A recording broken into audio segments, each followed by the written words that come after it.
welcome everyone to I Was a Teenage Fundamentalist. And this week we are going to talk Troy Story. Now, don't be confused, it's not Toy Story, we're going Troy Story. And I know that we have lots of feedback from people who say, we love it when you guys... Hi, I'm good. How are you? No, fuck off. Wait your turn. This is my show at the start because it's your story. So Okay, so your intro. I'm just wait. sorry. I just thought it'd be, a good time to say, "Oh, hi, Troy," or something. You Let people know I'm what here.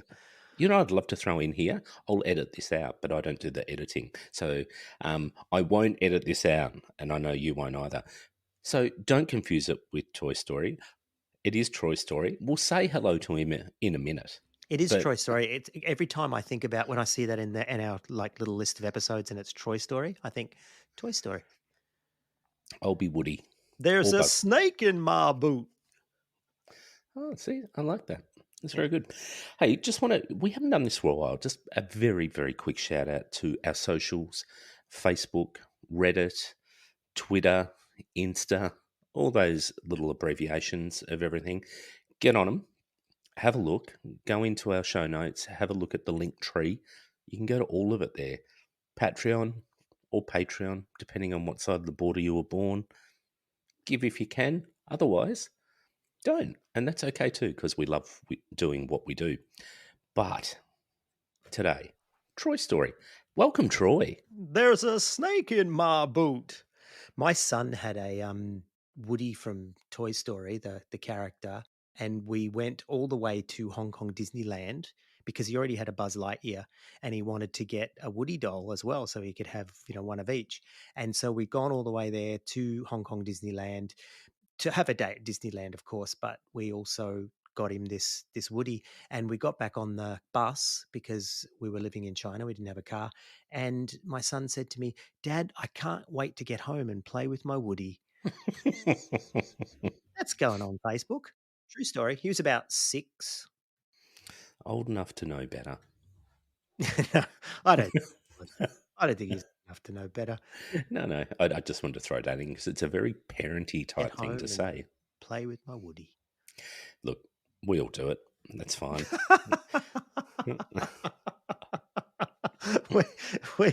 we used to. I don't know about now. Oh, come on. No. Come on. The closest I get into playing with it is sitting in front of the television with my hand down my pants. Yeah, and that's okay. It's like a friend's daughter once told me, adult daughter, obviously, she said, a remote control is like an extension of a man's penis, isn't it? Because you'll sit there on the couch, one hand down your pants, the other with the with the in your remote hand. control in the other hand. Yeah, that's Yeah. right. At least one of them's battery operated. All right. There's a snake in my boot. Fucking hell. I remember one of my bosses, it was when Obama was standing for presidency, and there was this one of those pool dolls that came, and every time you'd pull the cord, it would just go, "We can do it. We can do it." You know how he had that slogan, "We can do it," and it pissed Was it "We can everyone. do it"? I thought it was "Yes, we can." Yes, we can. Sorry. Oh, there's a snake in my boot. Shut the fuck up. That's what my son's Woody doll used to say when he pulled the cord. I'm picking that up. Mm-hmm. I am picking that up. Okay. Yeah, we can do it. Yes, yes, we can. That's the one. We can do. There's a snake in my boot. I've got a favour to ask. Can you just edit that out? No, I'm totally leaving it. Totally leaving it. As a matter of fact, I'm leaving this whole bit. This is great. I love it. Yeah, because we're about to go down the very dark. Oh, actually, this one maybe not so dark where we're going to go with this today. Yeah. No, it won't. I be mean, too you dark. did actually before you said Facebook, Twitter, Reddit, Insta, and all the other abbreviations. And I was thinking that was only one abbreviation. It was actually. And I actually thought that as I said it. Now, it's great that we're having an episode. Let's pick the shit out of everything that Brian says. We can do it. You know why, though? Because there's a snake in my boot. I think we're going for endorsements here, aren't we? I can see it. It's going to be Miramar or whoever it was. Surely we can get What did you just say? Miramar? What's Miramar? Isn't that like a film company? Oh, fucking hell. Miramax. Mir- There's a snake in my boot. Every time you say something wrong, it's gonna be like, you know how the morning radio, like they push the button and they get their little yeah. catchphrase? That's gonna be it now. I'm just gonna Well, go, there's a snake in my boot. well, it's a good. Because you just said when you said Miramar, I thought he meant Miramax. No, you know what I meant. I meant Myanmar. Fuck Oh, you. did you? Okay. Yeah, Miramar. Yeah. Yeah, it's Used to like be called Myanmar. Boima. All right, that's enough. Yeah, I like it. I like it. Yeah, it's good. Yeah, no, we've picked the shit out of me, so it's perfect. I like it. I don't think we've picked the shit out of you at all. We Seriously, didn't. I think you did it all by yourself. I actually enjoyed it. Yeah. But back to Troy's story, or Mm. Miramar, Myanmar, or Miramax, whatever. There's a snake in my boot. Where are we? Look, I I'm going to go today. back and listen to this when we edit, and it's probably not going to be funny at all. Like, No. I just wonder how people are actually. No, don't get me wrong. This could be great. And if you're listening to this now and we've left it in, we've taken a big risk. I thought it'd be good to pick up from where we left off with my story before, which was, all about my little house church and became a church plant and all that kind of stuff. But before I jump into that, there's something that I've sort of missed in the recount of my story. And I think it was because it was just quite a dark and traumatic time that I sort of skipped over it. So I just want to sort of mention that in between the Revival Centre and Great Big AOG, I got involved with the early days of the rave scene in our little capital city where I was living. And so I was going along to raves. And without spelling it out too much in case my kids listen to this anytime soon, you know what you do at raves, right? You don't just dance and listen to techno, right? There's other stuff that goes on. I just want to point out that I was at your place for dinner on Saturday night, and we can be safe that your kids aren't going to listen to this anytime soon because they did say that they weren't interested in the pod, didn't they? Oh, they totally do not care. No. Do not care. My son's probably up in his room playing with his Woody. He doesn't care about my podcast. No, but he doesn't. But one day they will. And okay. So I was at a rave, and by the time they're old enough to listen, well, they're going to know what this means. So I was very much into the scene and very much into everything that happens in the rave scene. So it wasn't long before my trips started to take on a religious tone. And, at the time I was going to these raves and partying. What did Tom Tilley say? Off chops at 4 a.m. in the morning kind of thing. But at the same time, I was also occasionally going along to Great Big AOG with my friend, I don't know, what do we call him? Let's call him Zed. And he was giving me books to read and all these Pentecostal books, the Kenneth Hagin books and all the, Angels on Assignment, and being fed all this sort of Christian narrative, this Pentecostal narrative that there's angels and demons everywhere. So it wasn't long, as you would expect, before they started to turn up in my trips. And would it even be fair to say, had a bit of a psychotic break one night whilst off my chops, and started to believe that there was a real angel and demon. I'd read This Present Darkness as well, by the way, in that time, and really believed that there was some sort of battle for my soul and the whole bit. So when I did come back to church, but rejoin Great Big AOG, a big part of that was my narrative that I had encountered the supernatural whilst off chops at 4 a.m. in the morning. After leaving Great Big AOG, I decided that I was going to have a ministry to the rave scene in our city. That I was actually going to go back to the rave scene. And as a matter of fact, someone had prophesied to me. It was my friend's father that did the exorcism and everything. Same night, he actually prophesied to me that you will go back. I remember the line. I'm going to put on the voice and everything. And he said, you will go back to those dens of iniquity and preach the gospel to. And he gave me this whole prophecy that this is what I was going to do. And I internalized that. I owned it. I was like, yeah, that's what I'm going to do. And even though I walked away from Great Big AOG and left it all behind, that prophecy suited, I guess, my belief in myself and what I was going to do. So I decided that I was going to start a mission or an evangelistic ministry to the rave scene in our city. And so I did. And I started long after Great Big AOG, though. This is after Baptist, and we started this home church, and that was going to become this church plant. Some of the other guys in that group, they bought into the idea that we were going to go and start this mission. And it wasn't like I had words from God that this is what we're going to do. It was nothing like that. It was just like, let's do this. And so we started going to raves, and we started going to these, we bought tickets, the whole bit, and we went in and just like urban missionaries is what we thought we were, going into these nightclubs and into these raves and telling people about Jesus and telling people about God. But I think one thing that was going on was, we talked about your authentic self, and you hear the talk also in when you talk about cults and when you read about cults, and you hear people talk about a pre-cult self. And I think for me, I think I had a sense within myself, and I look back now and I think this is entirely true. But at the time, I wouldn't have been conscious of it. But I think that was the last time that I was me, aside from the religion.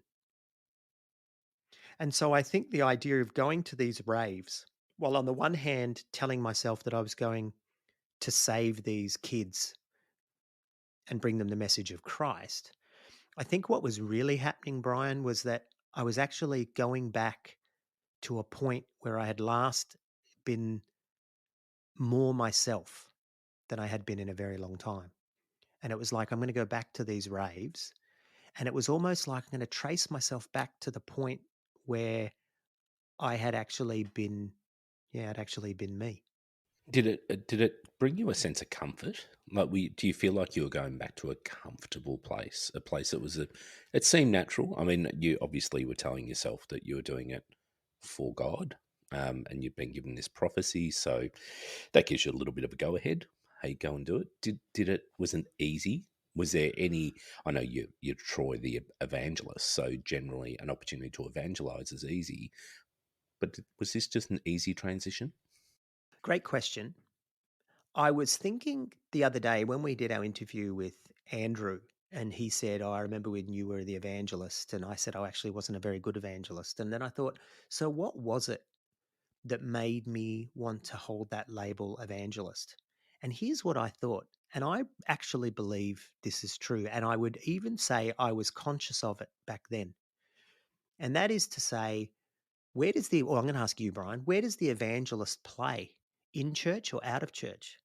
Definitely out of church. Out of church. And you know what? I hated church.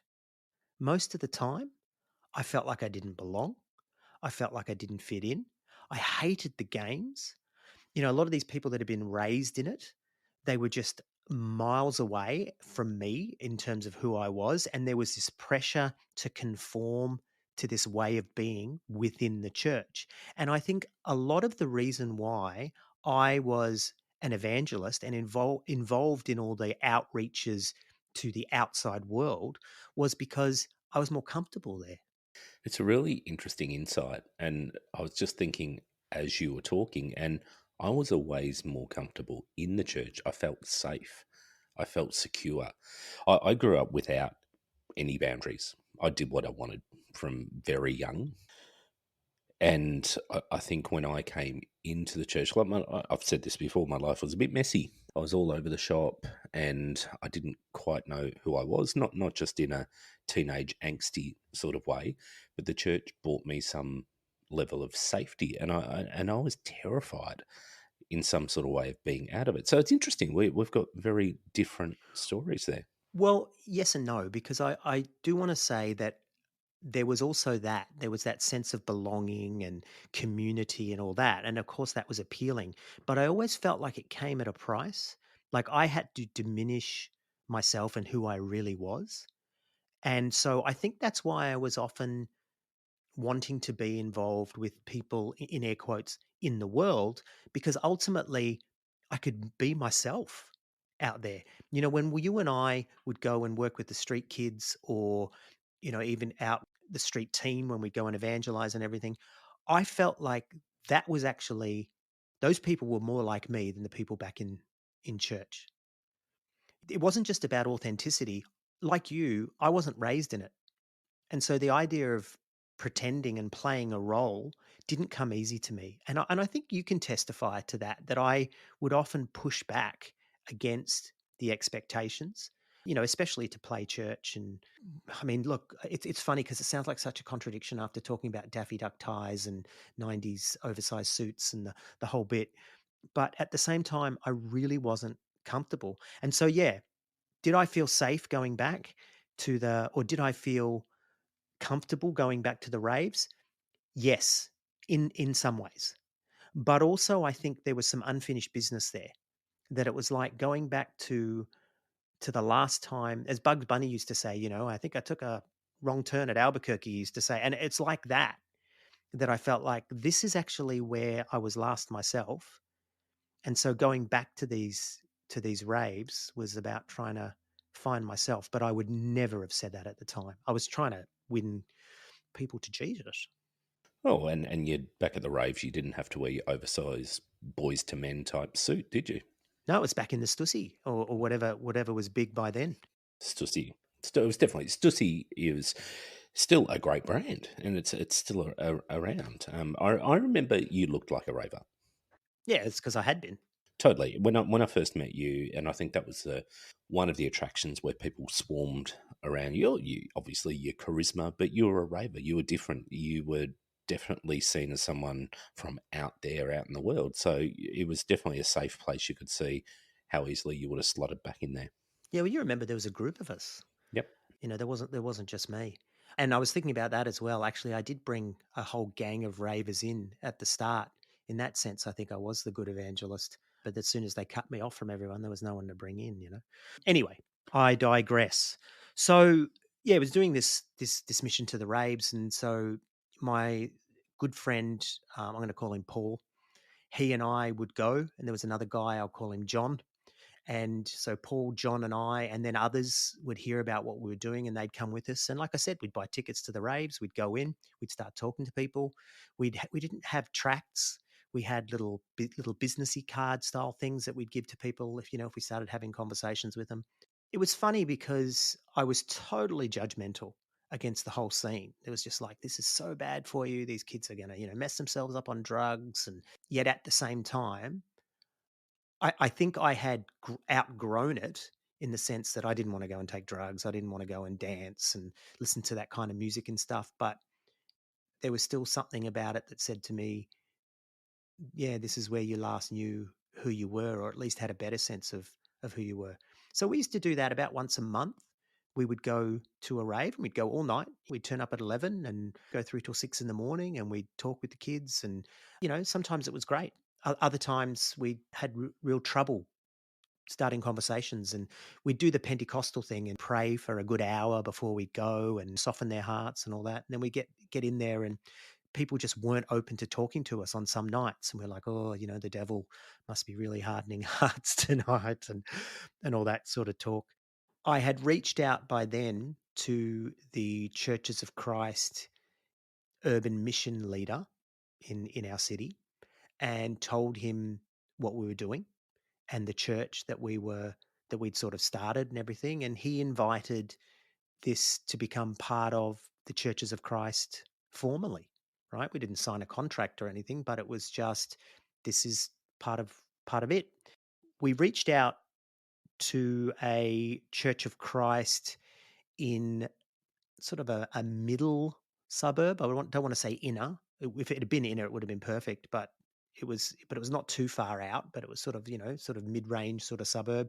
And they let us use their building for free. They only had Sunday mornings. They were a dying sort of congregation. So they let us use their building Sunday nights. For raves. No, no, no, for our church plant.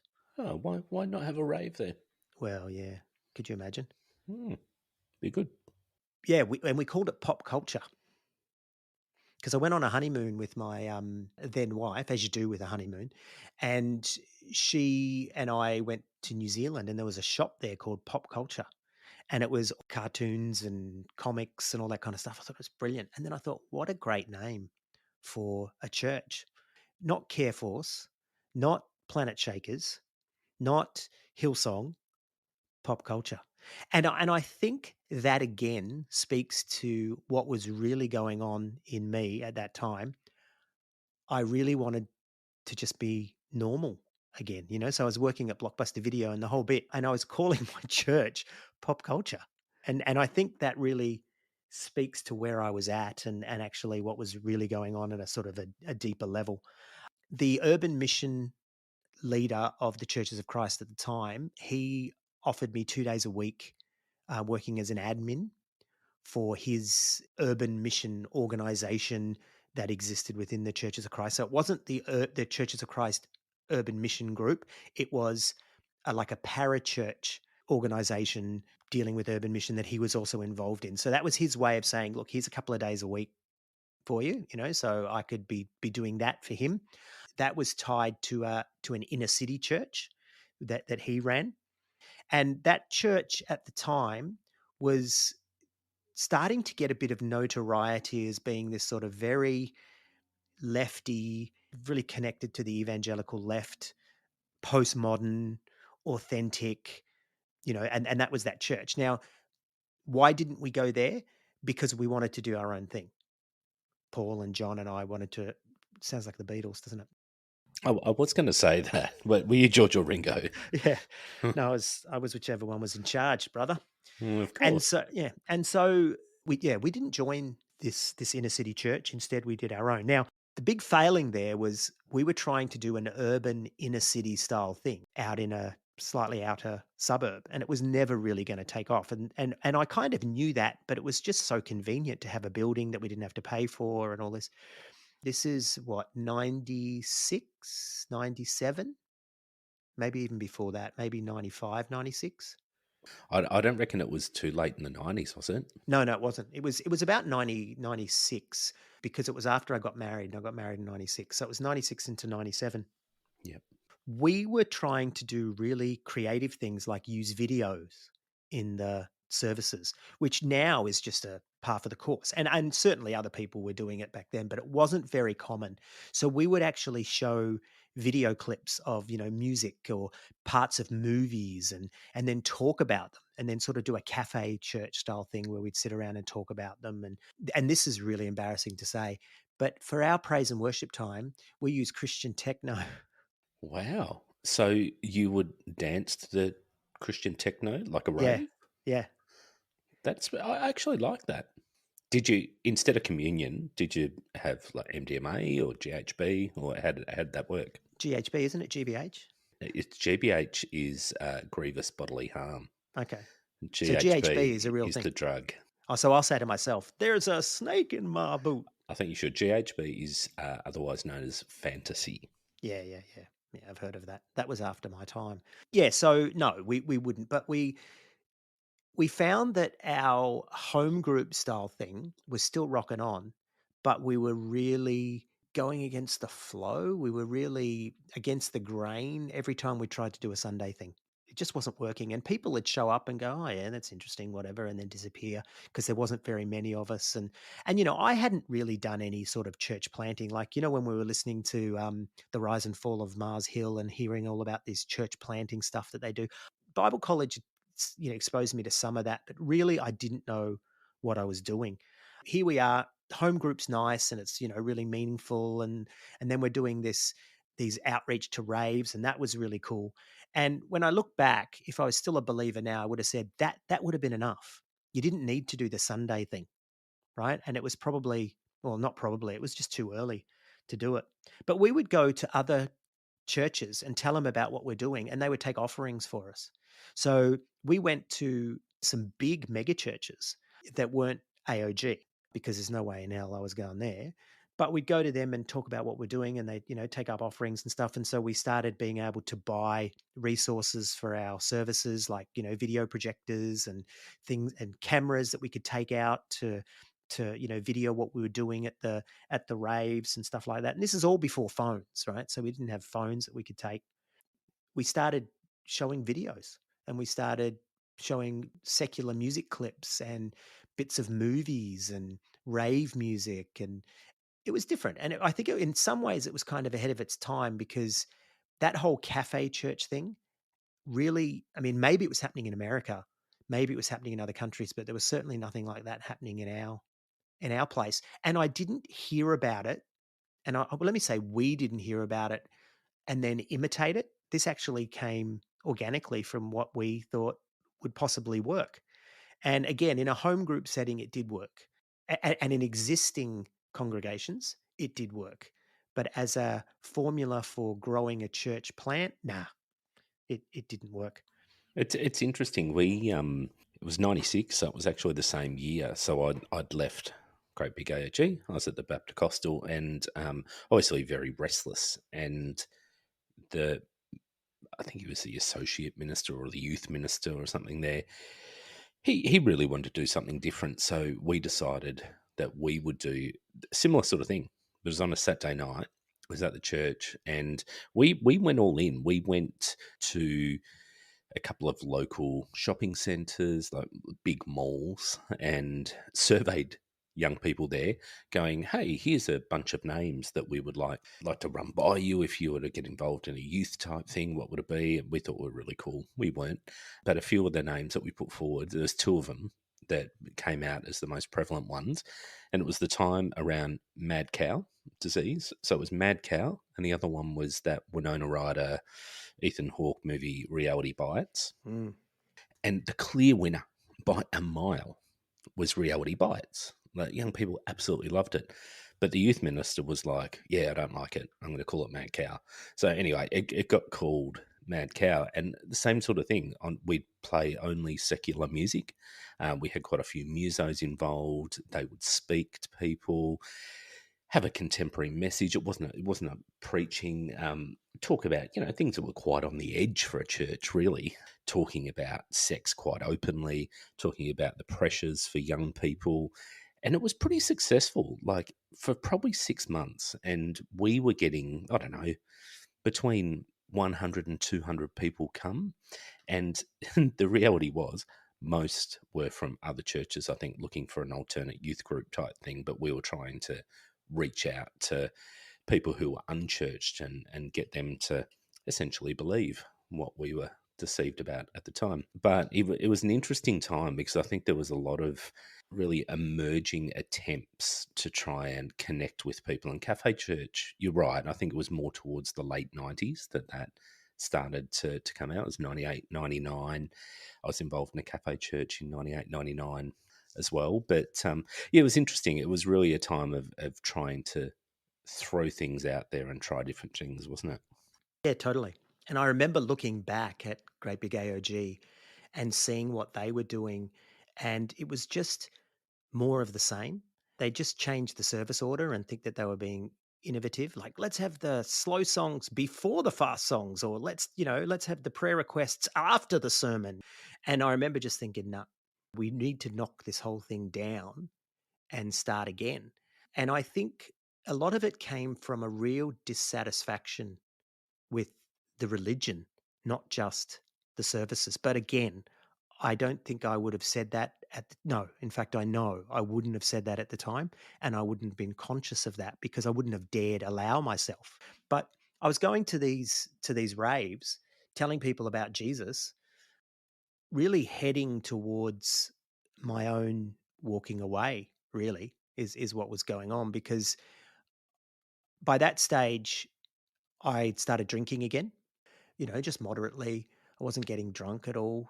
What's that? What's that verse about? You can drink but don't get drunk.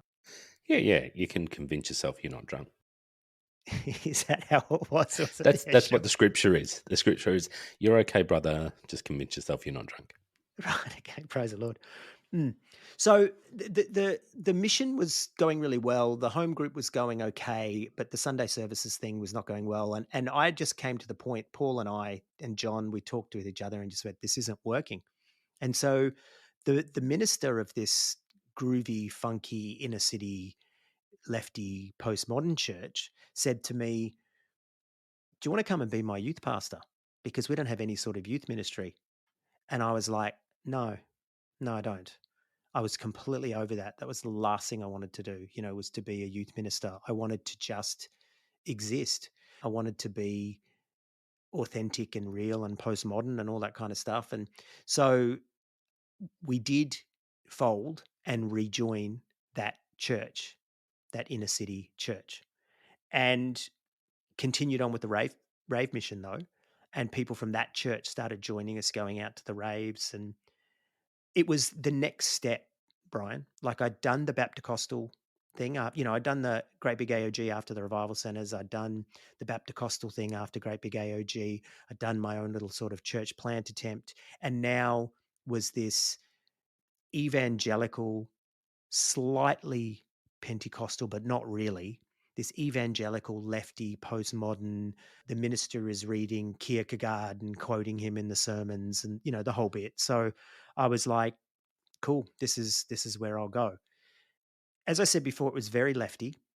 It was very cerebral and intelligent, quoting philosophers, and they were quoting Jewish theologians like Martin Buber and these people, and we used to laugh because it'd be like, he said Buber. But it was just very, very different from what I knew. And again, it was one more step. But if you scratch the surface, fully evangelical, belief in heaven and hell, the tenets of the basic creeds, and, Trinity, the whole bit, literal Adam and Eve, the whole bit. Maybe not a 5,000-year-old Earth, but still there was in fact a real Adam and Eve, etc. But I remember going to one of my first services there, and I took my then she was then my wife or my girlfriend, one or the other, and she and I got there. There was a guy leading the choruses, leading the songs, but they weren't choruses, it was kind of just chilled out, almost inner city cafe kind of kumbaya. I think it's closest that you would have got to the what was then the Jesus movement in the 70s. It was really like that. And so the guy's up there with no shoes on, and he's leading the songs. And we got in the car and we're driving back, and I want to save the stories about my ex-wife and I and how that all broke down for another day, but I got in the car and I said, "Wasn't that amazing?" And she's like, "Mm." And I'm like, "Did you see that guy had no shoes?" And she goes, "I know, unbelievable, right?" And I'm like, "Yeah." And I was like, "Isn't that great?" And she's like, "What? No. What's wrong with him not wearing shoes to church?" And she had, come from this full on Pentecostal background. And I was actually thinking, this is wonderful that we go to a church where not only are they not wearing Daffy Duck ties, they're not even wearing fucking shoes. Everyone knew that Jesus wore Birkenstocks, though. So I feel that this guy was maybe a step too far. It was just one of those moments that I'll always remember, that was a big different point of differentiation between me and my then wife, or my then wife and me, to be more grammatically correct. But she was alienated from it, by it. She was against the idea of him not wearing shoes, and I was embracing it. I just want to sort of go back a little bit. What's going on for you at the time? Like, here you are, you're trying to rave a church. That hasn't worked out overly well. You've gone back to the parent church, sort of started becoming involved there. Do you have any recollection that you were aware of what was going on for you? No. No. So at the time, you're trying to maybe skate both worlds, try to understand how close you can get to your old life and a place you felt safe. Do you think? Yeah, well, that was the spirit of that church. A lot of people said they were too worldly, they were too liberal. And as I said, when you scratch the surface underneath, definitely all those basic tenets of Christianity and everything were there. But as the minister said to me once, he said, "Our church is where people come and they'll either find a home here or they will drop off the edge of Christianity. It's like a last stop for a lot of people." So I think that's what I liked about it. It was about trying to have your cake and eat it too. It was like, I'm going to be a Christian, but I'm also going to go and see Baz Luhrmann's Romeo and Juliet and not feel bad about it. Or I'm going to go and see Pulp Fiction and then come back and we'll have a discussion about it at church. You'll have a fucking discussion. You're trying to obviously work out. You're not too far away from it all sort of falling over. I was still years away. I was still years away, to be honest. Okay, But so you're right. I was dancing right up to the line. You said before they were a postmodernist type churches, post modernity thinking. Postmodernism is very much about your reality is a subjective concept, that your truth may not be my truth. Was that something they embraced? Because you were saying they were also quite fundamentalist or evangelical. Yeah, that's where it was a contradiction, Brian, because the minister liked those terms like postmodern and authentic self and generation X and all that kind of stuff that was being said back there in the sort of mid to late 90s. But when it came down to it, there was still an absolute truth.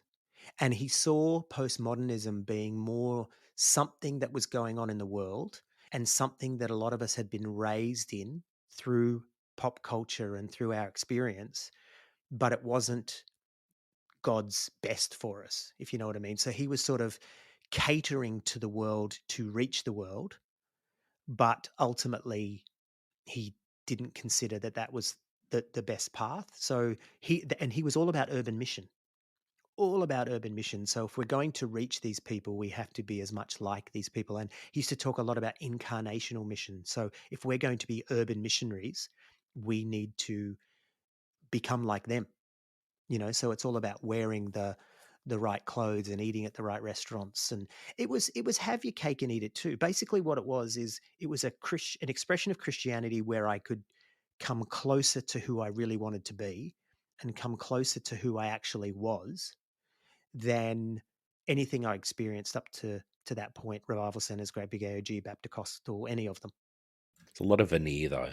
I mean, if you're saying that you scratch the surface and underneath it's evangelical, it's fundamentalism, whatever it may be, was the point to look, feel, relate to those out there in the world, but then get them back and get them Of believing. course. Yeah, it was urban mission. That's exactly what I was saying. It was all about urban mission. It was all about bringing them in. But interestingly, the majority of the church had not been saved through the church. They were all refugees from other places. Yeah, okay. And so the other thing that made us really hip and cool is that this church had an Exodus mission or an Exodus ministry there. So there was a lot of people there who were struggling with their sexuality. It was not great big AOG style. People could be a lot more open about it and a lot more embracing of it, but ultimately they were trying to change people to not be gay. And, that wasn't the whole church. It was probably about a third of the church, but we were all embracing those people. That, yeah, come on in. Jesus loves you and Jesus loves you even though you're gay. And by the way, he's going to make you straight soon. Praise the Lord. So this is the same place that Andrew was talking about was one of the most traumatic events in his life or Correct. times in his life. That Yep. was it. Yeah, exactly right. That was the place. And I did see him there one day as he was on the way out, I think. Yeah, and after our call with him, I actually rang him and said, "I remember that time I saw you, and I'm sorry. I'm sorry I didn't give you more, but I had nothing to give him. I had nothing to give him." Anyway, so here's another part to this story. Guess where the leaders had, I don't know if they'd been saved there, but guess where they had sort of all come from? Disneyland, Great big AOG. of course. So years before, they had been at Great Big AOG. They'd been involved in the youth group and in the church, and they were attending and the whole bit. And then they started to have these fundamental differences of opinion with Great Big AOG, and turned around and left, then went to another smaller Churches of Christ, and then, grew up in the Churches of Christ hierarchy, and then started their own church, and, yada, yada, yada. So that brought me a lot of comfort, Brian, that they actually had Great Big AOG experience. And what was really interesting is the stories that they were telling about Great Big AOG to me were the same stories that I had experienced and seen 6 months ago, but they were having these experiences 6 years ago. It's interesting though, like you say that they had fundamental differences.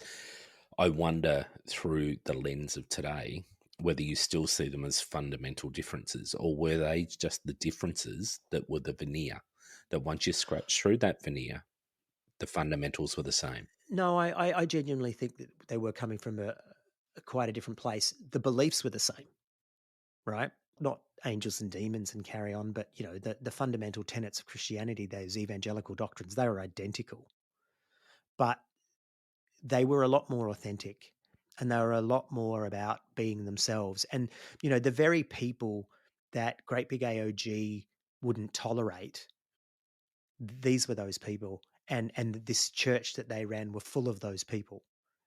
They were freaks. We were all freaks, but we were evangelical freaks. And so liberalism was still the enemy. Liberal theology and radical liberalism was just no. And there was a lot of that in the churches of Christ. So that was a much more real enemy to us than it was in Great Big AOG, because liberalism was out there, what the heck, but this was something that you actually had to deal with when you were in the churches of Christ. Because I was putting in my ministerial credential because I was running the church, and I had to make some comments about what I actually believed. And the minister of the church that I was in, he was coaching me on what to put in there to keep the liberals happy, so they would give me a Churches of Christ credential, because you couldn't be too fundamentalist, at least in the Churches of Christ in that state at that time. I think that was something definitely across the Churches of Christ. The ones I was involved in afterwards were quite similar. I mean, but again, and the reason I asked the question before, once you scratch the surface, the fundamentals were the same. There was just different expressions of it, and there was Correct. Yeah. different tolerances. But again, it was all the same in the end. Like if you ask those hard questions around belief, like post-modernity wasn't true.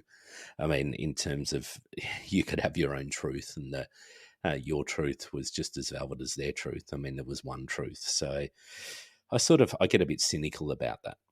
No, and fair enough. 100%. You're right. Someone pulled me aside one day, said, "Hey, do you and your wife want to come over for dinner?" And so we went to their place. They were a young couple, and they started talking to us about some of their concerns with this church that we're in. And they actually used the word cult and said it was a bit culty. And I was just, "You don't know cult, man. Let me tell you about the Revival Center. This is not a cult." But this group that we're in now, as I said, it was a long way from the Revival Center, a long way from Great Big AOG. But there were aspects of it, like a lot of people lived in what they call community, which means a lot of people lived in shared houses with other people from the church. So what that meant was, even if you were married and had kids, you would take some other people from the church in, so that they lived in these sort of great big shared houses. Well, they weren't necessarily great big, but you know what I mean? They were these shared house sort of situations.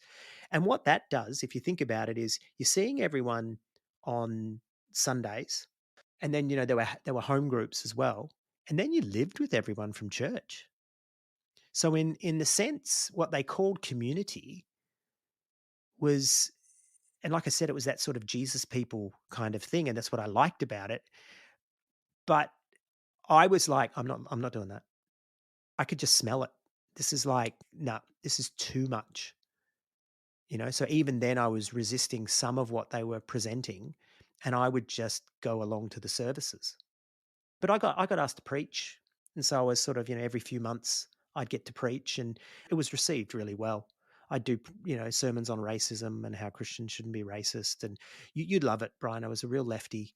I think I was in a lot of ways, I was preaching against the things that I'd seen in Great Big AOG and the revival centers, but I'd never name it like that. I'd preach against racism, or I'd preach against sexism, or I'd preach against familyism, this lifting up of the family as the way that the evangelicals think that they own the family. And I just thought familyism was bullshit. That's actually not what the Bible taught. And by this stage I was also doing that course at the University, the religion and theology course, and that was the one that the minister said to me, "Don't do that, you'll lose your faith." And so I'm being fed all this anti-evangelicalism, this liberal theology, this liberal beliefs. And I guess my relationship with that church started to fracture as well. I don't know how much further to go with this conversation, because I'm leaving a big piece of this conversation out, which is my relationship with my wife at the time. And I do want to dedicate an episode to that because that has to go right back and then bring it up to this point. But I will say that it was at this church that I had my breakdown. And it was that, Brian, it was a breakdown. It was an emotional, spiritual, psychological breakdown where I think years and years of fundamentalism, cultishness, it all just caught up with me and it all just stopped making sense. What did it look like? What did the breakdown look like? I hit a wall. I just hit a wall and I could not go any further. In your beliefs, in your emotions, in everything? Not so much in my beliefs, although it was starting to happen, but definitely in my emotions. I got ridiculously depressed, like really bad, like medicated depressed. And it just stopped making sense. Was this almost like the last stop on the train line, this place, for you? For evangelicalism, 100%. Yep. But for religion and belief, no. That said, I think there was a lot of denial that it actually stopped working for me there, but I continued on trying to make it work without. Oh, I don't know. That's really, really tough, Brian, because I had eventually stopped going, but I held on to the label and said that I was still a Christian. And, we talk about that tooth decay. The veneer was all still there. And I dared not say it out loud because I was really afraid of hell. It wasn't conscious that I was saying, oh, I'm not going to say that out loud because I don't want to go to hell. I wasn't even thinking it. But it's looking back years later, I go, oh, that's what was going on there. Does that make sense? Yeah, it does. It does make sense. And I think your fear of hell is something experienced by many, many people. There's many people who are listening who I think are still scared to speak out what they believe because they've got that fear hanging over them. When you're indoctrinated with that from day dot, that if you don't live up to a certain expectation, a certain belief system, you're going to hell. That's an incredibly powerful thing. During this time, what's happening for you? You were saying, you're alluding that there was stuff going on in your marriage. There was certainly different responses to the things happening there at that church. What's happening for you? What's happening for you yourself as a couple? Well, the thing about my wife at the time was that she had been raised in the AOG and mostly at Great Big AOG. Her father was a pastor there. She was pretty badly hurt by what she'd experienced at Great Big AOG. She'd seen a lot of the games and a lot of the crap, and her father wasn't always treated well, and she was pretty bitter. And I don't say that in the evangelical way of saying, oh, she was just bitter. I mean, she was. She was really hurt and she was very, very damaged and very upset. And she had her own shit at home as well. Her mother had come from a revival center style church and, got into Great Big AOG. And it wasn't a revival center church, but it was very similar, British Israel racist kind of thing. And her father had been raised in the AOG in another country and they'd come to Australia. They had been involved with Frank Houston and, always spoke really highly of him. And when we decided to leave Great Big AOG, they were very upset. And they were very upset, I think, at me for thinking that I had pulled her away from Great Big AOG. And there was truth to that, but she wanted to go as well. She and I came together because we both shared this despising of Great Big AOG by that stage. And, of course, we're attracted to each other. And as I said, used to make out, go parking in erogenous zones, never cross the line. Talk about purity culture. We never crossed the line. Never happened. But she wasn't going to have a bar of it. Excuse the pun. She wanted to go, but she was really, really damaged, as was I. So when we went to this other church, her heart wasn't in it. And when I was trying to plant my church, her heart wasn't in it at all. In fact, she didn't come along. She used to just stay home and I'd go off and, run my church and she'd just stay home. Do you think that's because her reason for leaving was to leave, whereas your reason to leave was to leave and do something different? Yes, that's exactly what it was. What she really wanted was she wanted to be, in air quotes, normal. She would take me to IKEA and look at furniture, and I was just like, "Oh, look at furniture," or she'd take me to display homes and look at houses, and I'm just like, "No, what are we looking at this for? Jesus is coming back." And I mean, I wouldn't say that.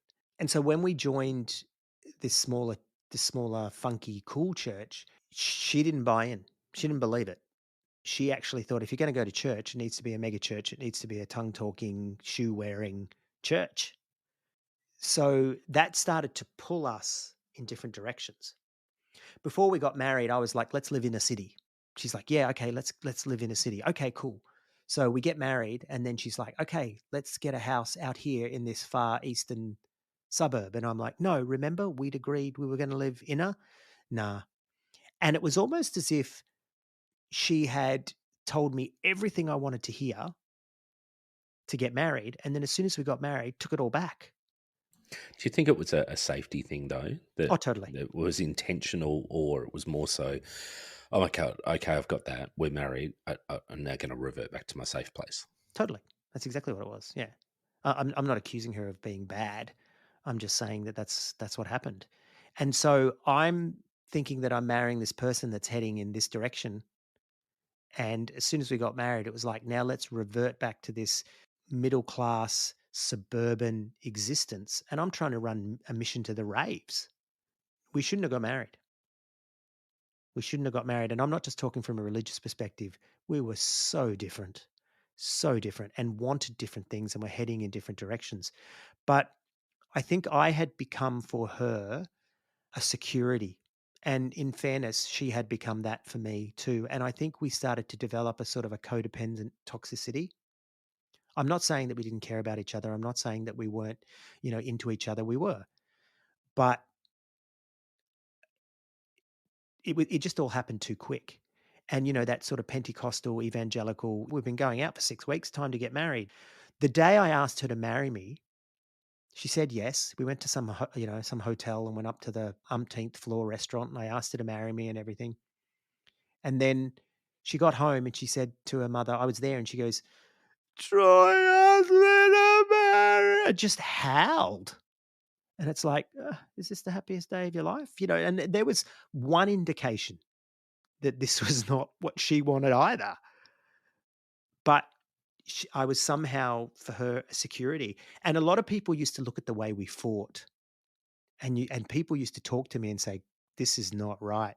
And so I went to her a number of times and said, X person said, because I wasn't happy with the way we were fighting either. And I said to her, X person said, and she was like a stallion on her hind legs. Oh, how dare he say that? I'm never having anything. You're never having anything to do with him. Blah, blah. And it was just like push, push, push. And I backed down. And so I knew that I couldn't talk about the fact that we were having trouble with our relationship, because she wouldn't tolerate it. I remember the way you fought. It was entertaining. I'm going Yeah. to say I you were. remember once with you and your then wife, we went traveling somewhere, and she and I got out of a car in the middle of the countryside and just screaming at each other. And I yeah, remember this, and she was going to catch a train home from that's this right. That's right. country. Yeah. Oh, That's yeah. right. Yeah. Yeah. Well, we were fighting so much. Every time we'd get in the car, we were fighting so much. And we're like, why is it every time we get in this car, we fight? Of course, what it was we'd get into a confined space and be forced to deal with each other. Right. But of course, we were Pentecostals. And so we started to think there must be a curse on the car. So we told her father, because it was a Japanese car, it was a Honda. So we thought maybe it had Buddhist demons or something. This is all true. I'm not making this up. Couldn't make this up. And we told him, and he went and got some oil and anointed the car, spoke in tongues over the car, and broke the curse, the Buddhist curse over this over this Japanese, late model Japanese Honda Civic. It was a nice car too. But there was nothing wrong with us. It was demons in the car.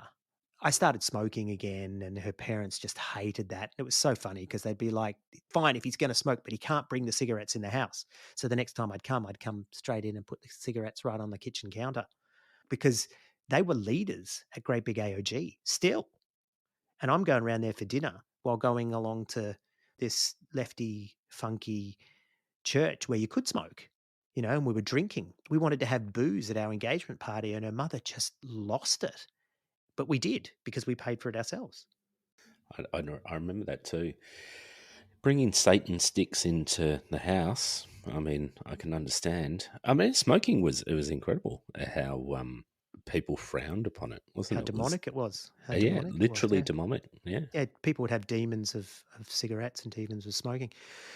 So she was under a lot of pressure from her family that I was bad because, let's face it, according to their way of seeing the world, I totally was.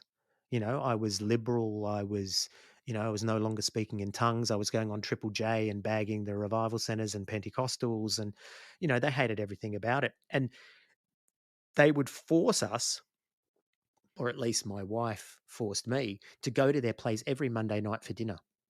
We had to go. And I was like, and then it was like, the guilt that was thrown on me for not wanting to go every Monday night to my in-laws' house. I mean, look, put church aside. Not everyone wants to do that, especially when you don't have a great relationship with these people. We went to marriage counseling because the minister that was marrying us off said, "Look, you need to go and get some marriage counseling." And if we had been given a mark, we would have failed. We would have failed marriage counseling. I remember once they said, everyone stand up in the room. So, because there's a whole heap of people in this marriage counseling course. And at the very back wall means that you don't get along with your in laws. And the very front wall means that you have a fantastic relationship and anything in between. So, stand where you want to stand. I went right to the back and stood against the wall, didn't even have to think about it. She was in tears in the marriage counseling. She's fighting back the tears and everything. And then we got in the car and she's like, "How dare you humiliate me?" And, and I'm like, but this is the truth. This is actually what was going on. I was miserable around her family. And a lot of the time, because of the fighting, I was miserable around her. As the marriage approached, about 2 weeks before, I went and saw an AOG pastor friend of mine and cried and told him, "I'm miserable, and he's like, "Oh, okay." And really, he gave me absolutely no counsel, nothing. So that was great. I'd already spoken to the minister of our little funky church by then, and he told me that he didn't think I should get married. And when I tried to tell my fiance about that, she got up on her haunches and attacked and everything. And so it was like, and I kind of felt that I was trying to keep her in church. I was trying to keep her in God. And if I let her push all these godly people away and stop going to church, she's going to have nothing. So it was kind of like, oh, okay, I'd back down to keep her in church. Like I was responsible for her salvation. That's really how I felt. You were head of the house, brother, so you were. I remember one day trying to talk to her and say, "Look, we just fight all the time. This is not good." And you know what her response was? "Do you trust God?" And I said, "Yeah." And she goes, "Well, don't you think God would have spoken to you by now and told you that you shouldn't be marrying me? Has he spoken to you?" And um, no. Well, there you go. And I was like, okay. And of course, you could look at it through another lens and say, God had sent all these people to tell me that this is not looking good. And so I caved. And years later, when I'd tell the story about my first marriage, people would say, "So why'd you marry her?" And it was like, because we had just left Great Big AOG. I was a mess. And I think we sort of trauma bonded. Maybe not, but I think that's what happened. I'm no expert. The thing to do though was get married. I mean, that's the thing, and I mean, some of that's a reflection on purity culture too. Like if you were not inside the church, you might shag a few times and go And out be done.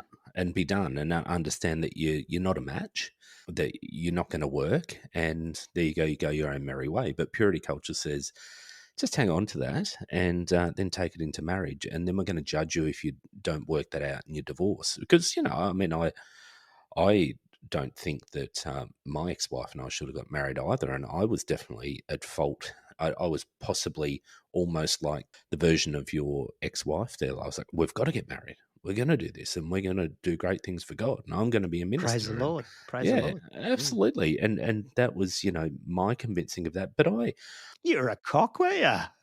I was an absolute cock, and I remember that wasn't wrong. I was a cock, and I definitely think I fought, and what not think I know that I forced it because it's what you did. You got married. You didn't date just to date. You dated to get married, and you would work it out because you would trust God. Let go, let God. All that sort of rubbish. But the reality is, we probably shouldn't have got married. In the end, I've got two amazing daughters from that marriage, and they're the things that I hang on to, that marriage had a purpose. But I think overall that marriage was largely a disaster that went on for 16 years, and there was probably a couple of good years in that, and the rest was sort of switched on and off, and it wasn't fantastic. But I get to that place of saying that because it's what you did, and I think you did what you thought you should have done as well. Brian, 100%. That's a big part of it. Okay. That was the track. And that was the evangelical track. But I think it was deeper than that for her and I. I think we were both really damaged individuals. I mean, you've heard my story up to this point. I was damaged and so was she. And I think that we came together and we understood each other. But pain, mutual pain, shared pain, understanding of pain doth not a marriage make. So I went and saw this pastor, this AOG pastor friend of mine who was sort of, a little bit more mellow and everything, even though I wasn't going along to the AOG churches. And I cried. He just sort of said, "You'll be right, chin up." And then the day before the wedding, I rang my mum and cried and said I shouldn't be doing this. And she said, "Oh, it's okay. It's just cold feet." And she told me years later, "I wish I'd told you that day. Let's call it off." And I should have, but I didn't. Nobody's fault but mine. And I can remember the wedding day. My brother pulled out a couple of cigars because I had my brothers as my groomsmen. One brother was sort of a Baptist, but not a very good one, and my other brother was still raving, and so they pulled out cigars, and we lit up. We were about to light up the cigars, and my wife at the time, saw we were about to do that, and came over and just scolded me in front of my brothers. "Don't you dare! There are people from my parents' friends are here, and all this kind of stuff." And I can remember the photographer was taking photos, and when those photos came out, I could show you that exact moment. In that photo, it was like, yeah, that's the moment where I realized that I've done the wrong thing here today, that I shouldn't have done this. And it wasn't about the cigars, it was about getting married. So you don't think it was about the fact that you didn't have cigars for everyone? No, I don't think it was that at all. Yeah, Okay, that's I just right. just wanted to be clear on that. To us as Pentecostals, as evangelicals, marriage is a death sentence. You cannot get out of this marriage until someone dies. My depression set in pretty soon after that. And I was wrestling with depression a lot because I felt trapped in this marriage. And I got on antidepressants and stuff. And then I was, planting churches and she wasn't coming. And just the writing was on the wall. How about I stop there? How about I stop there? Because I want to tell you what happened next, but it really needs its own episode because it involves cults and it involves did not quite Bill Clinton adultery, but getting close. And there was a whole heap of shit that went down that brought everything to a head for me, where I ended up leaving the marriage and leaving church. But I want to tell that story, maybe even in our next episode, Brian. I don't know how you feel about going there, but I think we can do that, and I'm drawing some conclusions already, saying that not quite Bill Clinton type adultery brought it to a head. I think there's some and a lot of definitely things some. went down. Did you hear that as well? I Yeah, said that. there's. Yeah. I think there's Yeah. clues in there. Well, can I tell you? No, you're wrong. Yeah, I did not do anything like that. I know. But you remember the old "if you do it in your heart, you Yeah, might as well have done it" kind of thing. I did a lot of shit in my heart. Yes. I do think it is a good point then if it is another story to pick up and take it to there. It sounds like it'll be a painful one as well. I mean, today, I'm sure there was some pain in today's for you. It's never easy. It doesn't matter how much you may not want to be in a marriage or trapped in a marriage. I think when you are getting to that point where you know the marriage is coming to a point of ending, sometimes you can self sabotage it. Sometimes you can wish it would end, and there's many, many things that can happen. Yeah, well, that is what happened, and we'll get to that. Can I also say, as a sort of a closing point, I do not see my ex-wife as the bad guy in this story, that I was the good guy and she was the bad guy. Not at all. I actually think she was a victim of evangelicalism, Pentecostalism, purity culture, pastor's kid. Just she had everything going against her in terms of, wholeness and wellness, as did I. And I think we were both victims in this story. I really do. I think at times we were both aggressors, but 90% of the time we were both victims. And so I just want to say that I've told the story of my perspective and what was going on for me at the time. But looking back, she was not a bad person. She was just really damaged. Yeah, and look, I think the reality is you can only do what you can do with the toolkit you've got at the time. And, that toolkit sometimes can have lots of things missing if we're not equipped well, because we know evangelicalism certainly can strip some things away, which should be natural tools for us to help in deal with shit that comes up. But there can also be lots of damage along the way which no tools can fix. So it's a tricky space which I think we will definitely unpack more as we go into the next phase of this story. Cool. See you in a fortnight. See you then.